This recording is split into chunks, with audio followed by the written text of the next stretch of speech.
Welcome to Samba Samba. Enjoy the video.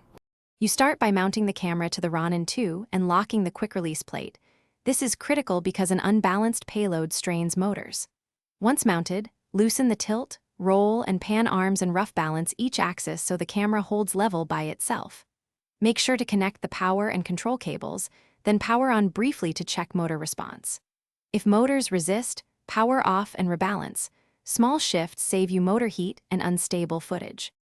Now you refine balance with lenses, batteries, and cages attached because weight distribution changes. Tighten axis locks lightly and use the local fine adjust knobs until the camera stays put at several angles.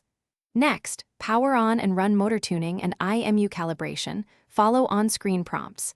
Calibration aligns sensors for stable tracking.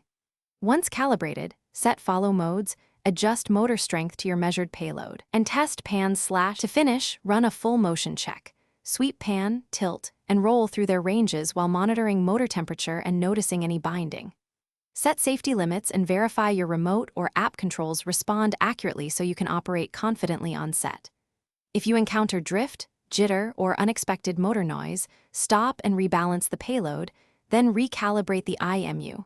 If problems persist, update firmware and inspect connectors. A single rebalance often fixes most issues, so don't skip it.